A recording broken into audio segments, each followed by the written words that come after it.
Hey everybody, Stephen Christopher here for our first edition of what we're preliminarily calling Home Service TV, potentially Home Service Success TV. But I wanted to bring everybody an amazing guest for our first ever recorded episode.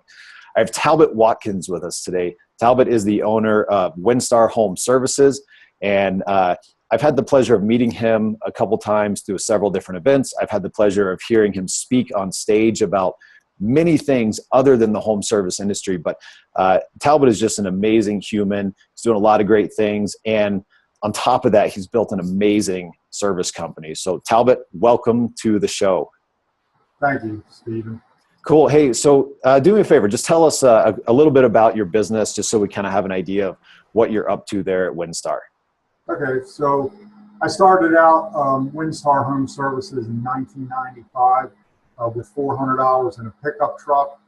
Basically did construction along the way the whole time. I built the business fairly quickly. In a matter of a couple of years, I had, 20, 30 employees. And then just kept moving and moving, got up to over like 120 employees. 2008 to 12 hit us a little bit, not like it did everybody else, but we definitely had some bumps along the road. And then about 2 years ago, I branded WinStar Home Services, and this year I also branded Bath Planet. So it's all one business. A lot of people are like, what's this other business? Just like Coke and Sprite, and I think Dr. Pepper's a Coke product, I'm not sure. It's all one company. Patriot Electric, WinStar, Bath Planet are all the same company. And what we've been able to do in the last year and a half is pretty amazing. We put on like 18 trucks in the service industry. We've built a ton of reviews online already. We probably have a couple hundred reviews in that short amount of time. We have a A rating on Angie's List of 4.7 out of 5 stars on Home Advisor, with over 100 and some reviews on there, 4.5 on Yelp. The list goes on and on. A+, Better Business Bureau, and just built a great reputation. And we did that by a real simple thing, just doing what we say we're going to do. That's awesome, man. It's something that I think we hear a lot in this industry, but it's hard to follow through on doing what we say we're going to do. I got a question for you. So you've grown massively. You've been through some really big ups, some really big downs. Obviously, you have a ton of persistence and resilience to be able to regrow after that 2008 crash. I know exactly what that was like, but something I see you doing that stands out to me, and it has to do with your people, and it has to do with, I guess, even along the lines of what you said, is doing what you say you're going to do. And you always talk about how much you care about your people and how big of a part of that business here is. I mean, talk to me just a little bit about some of the stuff that you do for your people and what that feedback is that you get from them that truly makes it worthwhile. Because a lot of business owners want to do those things, but it's one of the first things to like fall off the to-do list when we run out of time. So, you gave me cold chills. You can't see the goosebumps there, but honest and truly, that question is so appropriate because you're only as good as your weakest link, and you got to develop a great culture. But here's the thing, WinStar Home Services, we don't have a mission statement. We have a purpose, a core purpose, and that purpose is to make a contribution to the well-being of others. And we do that through either their comfort, their safety, their efficiency when we serve their electrical, plumbing, heating, air conditioning. But on a personal note, that's also my personal core purpose, is to make a contribution to the well-being of others. It's not electrical work or HVAC or plumbing. And we live our core values, and we live our culture and our core purpose. And so every single day, literally every single day, I try to pour into my people. And I try to coach them from the front, let them know, who's in charge, let them know what the expectations and the standards are. I say who gets up to the plate and swings the bat and who doesn't. and then coach them from the side. And sometimes, a lot of times, people just need a shoulder to lean on, or need somebody they can just go to for a little bit of help. And then finally, coaching from the rear. And that doesn't mean kicking them in the ass. It means jump in, get in the hole, get dirty with them, and help push them uphill whenever they need it. So it's really pouring into your people. And I'll say this too. You know, everybody's heard work on your business, not in your business. For me, as the leader of this company, I look at my job, I only have 3 things to do. And that's grow the business, manage risk, and create leaders. That's it. And the rest of it, I let other people work on operations and all those types of things. So personally, I want to grow the business, manage risk, and create dynamic leaders. Awesome, man. So let me ask you this question. Going back to when you started, did you pour just as much time into your team back then, or is this something that you kind of learned later in business? So you don't know what you don't know, right?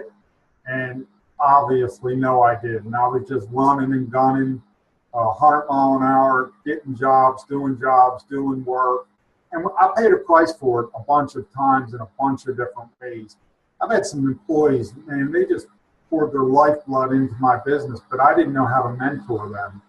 And so no, this has been, you know, in the last few years, thing that I've been doing more and more and more. And I found my passion, and that my passion is my core purpose, to contribute to the well-being of others. So it kind of all just flows together. Awesome, man. Yeah, I think that a lot of business owners, we start out and we want to pour ourselves into our people, and we hear, like with what you're saying right now, I mean, we hear we're supposed to do it, but it's hard in the beginning. And I mean, what I have learned is that, you know, if we start that from the beginning and spend time on it and focus on it, it'll make a huge difference. And kind of like how you did when you were regrowing, it sounded like you did that. You poured into your people, and now you've grown way faster. I mean, you're taking time out of your Monday morning right now when we're recording this, and you look calm. You're not running around with your hair on fire. I mean, your people seem to have it taken care of. Yeah, I can go away for a week or 2 at a time, and I don't. I work my ass off, but I can go away for a week or 2 at a time. I don't have to worry about anything. People talk about, oh, you're so busy, you're so busy. No, I'm not busy, because I'm growing the business, managing risk, and creating dynamic leaders. I'm not dotting every I and crossing every T. So I have time to do things like this that I enjoy. I do have freedom, but I choose to use my freedom to work a lot too. That's awesome, man. That's a huge point that I think a lot of people miss, is that if you really love what you do and you have your focus determined, so you know the couple key things that you're responsible for in the business, then you could work 80 or 100 hours a week and it doesn't really feel like work. And I think as long as, which I know you do a great job of balancing, you know, your work life and your personal life and still giving back to your family and your community. But, you know, it doesn't really seem like work. You choose to work. You don't have to work. Yeah. I want to share something else with you too about finding success, right? And when you're young, it's so easy. And people are like, did you ever think you would get to where you are today? And I've always said yes, every single time. And they look at me like I'm crazy. And they ask me how I did it. And this is going to sound a little bit crazy to you, but I always said I was just too dumb to know better. And Mark Twain said, give a man confidence and ignorance, and he's sure to succeed. And I just wrote something about that and said that I am that man. You don't know what you don't know, and just taking massive action every day. And my whole point to that was finding people that you can rely on and lean on. You and I met through CEO Warrior with Mike Aguilera. And I've been through a ton of things, from Smart CEO to Vistage to always up in my game. And you got to find people that know what you don't know and are willing to share that experiences and help you along the way. That's what I've done with Mike, with CEO Warrior, and other things like that. And that's where we met. So I thought that was important. I didn't want to get away from that. And that's exactly what you're doing today by, giving us some of this time for this interview. Is you're giving back to those other people that, might not know some of the things that you've already experienced. So, let's learn from, what you've learned through all of your experiences, your big ups and your big downs. Cool. So we kind of talked about, your team, and it seems like it keeps coming back to, team is one of the really big things that you've done to allow your company to grow so quickly. If you could go back however many years, 5 years, 10 years, 15 years, 30 years, whatever that is there anything that you would have either done differently or that you would tell yourself, that long ago that would have cut your learning curve significantly? Right. So us personally, it never does us any good to dwell on the past, and you only live in the past, or your future only dictates your past if you live there. I think I said that how I wanted. But if we can help somebody else, right? I definitely would have educated myself, not academically, but I would have went and found the right people to mentor and coach me along the way. Because once you start to get those tools and you take massive action, that's a real game changer right there, is getting the right tools in place and taking action. And I would have worked on learning to become a better leader along the way. That would have been the biggest thing, just learn to be a better leader. That's great, man. So, what I'm hearing is find great mentors, surround yourself with people that are like-minded, going in the same direction, or have done what you want. And then, be a great leader yourself. Invest in yourself. I coached baseball for 20 years. It's funny how many things I use on both sides of the table, whether it's business or when I was coaching sports. It's the same thing. Awesome, man. Cool. Great advice. So I'll kind of end on this. Is there anything that you do really well, or maybe it's even just something that you're passionate about, that's fun for you, that you do great in your business, aside from taking really great care of your people, that you could share with somebody out there that's, maybe they're just starting out, or maybe they're 10 or 15 years in business and they just haven't figured, something out? Or is there anything that you just do really well that you'd like to share? So, don't let me get out of here without talking about culture to you, but I will say that business, the three most important parts of business is location. The three most important parts of real estate is location, location, location, right? The three most important parts of business are relationships, relationships, relationships. And that's where I work really hard to build relationships inside my business and outside of my business. And I build those relationships through networking, through communicating with other customers, through, when I say networking, chambers of commerce and those types of things. And just holding on to people that are valuable to me. And so building relationships is probably the thing that I would say that is my number one tool. And then mentoring and leading my people. And even the social media stuff, I know you've seen me do a ton of that. I'm on there every single day. If you look at what I try to do in those things, Stephen, is I try to deliver valuable content that people find valuable and can use, whether it's a tip of how to take care of their home, or just something about the great state of Maryland is a wonderful place to live in. Even building relationships through those types of things are important to me. Awesome, man. Yeah, you do a fantastic job at all of those things you mentioned. And if anybody listening is trying to figure out how to use, kind of more specifically Facebook, I think, Talbot, go look at what Talbot's doing. We'll put a link to it in the notes here to your Facebook page. But I love a couple things about what you do, Talbot. One, you said you're constantly just trying to put out valuable content. You're not worried about the what's in it for me and how am I going to get business from this and that kind of thing. You're just putting out very helpful information. You're doing it consistently, and you're not worried about the production quality of your content. You're not getting caught up on, I got to have a really good camera and I got to have a microphone and I got to have this. You're just doing this with your iPhone walking through the office or through somebody's. Yeah. So I do have a green screen in my office that I have on, but I enjoy doing the live videos much better for that reason. And it's funny for me personally, when I shoot a live video, it's one take, I'm done, not worried about it. When I get in front of that stupid green screen, I'm like, it's never right? So I go with better done than perfect on my social media and try to deliver value content that's still professional, but you're never going to get it the way you want it. Yeah. Awesome, man. Well, hey, as we tie up, share a couple points on culture. I know that that's something you wanted to mention.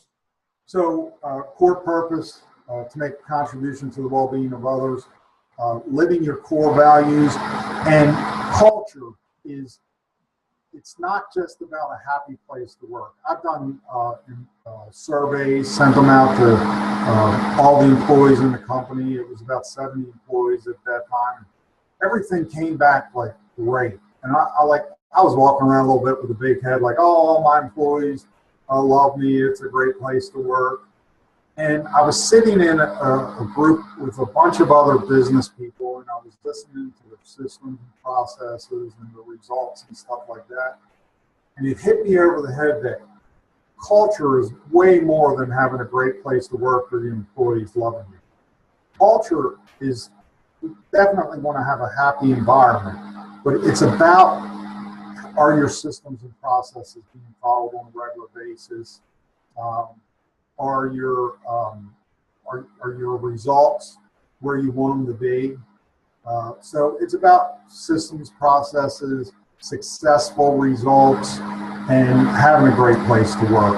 And for us, one of the things that I'm actually working on right now is I'm not adding it to my core values, but I'm adding that we want to have a culture of success. So everybody's kind of on the same page, because we're trying to make a big ass cake, and I only want a little piece of it. And the more success we have, the more opportunities we can create for other people.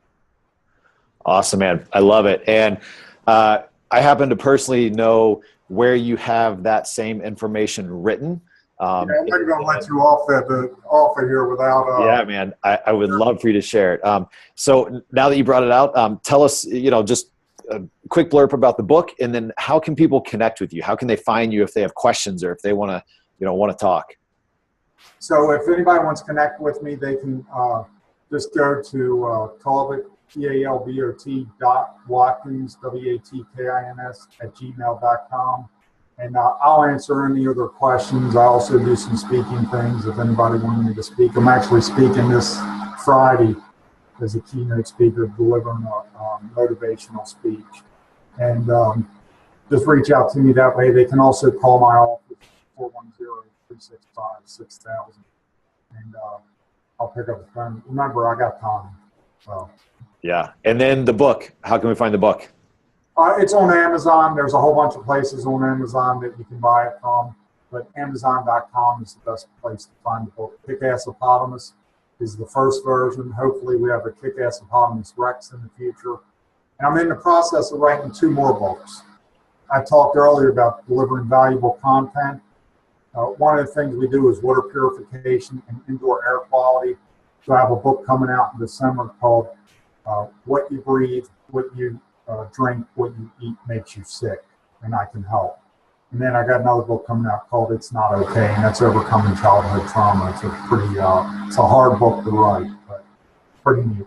I bet, man. I bet. Well, Talbot, thanks so much for taking time out of your busy yet very specifically busy day and busy Monday morning today to share some of the knowledge and the experience that you have and that you've gained through all your years in business. I mean, for those of you who are listening, I mean, a couple key takeaways that I got is, pay attention to your key employees, pay attention to all of your employees. What's the culture that you're creating?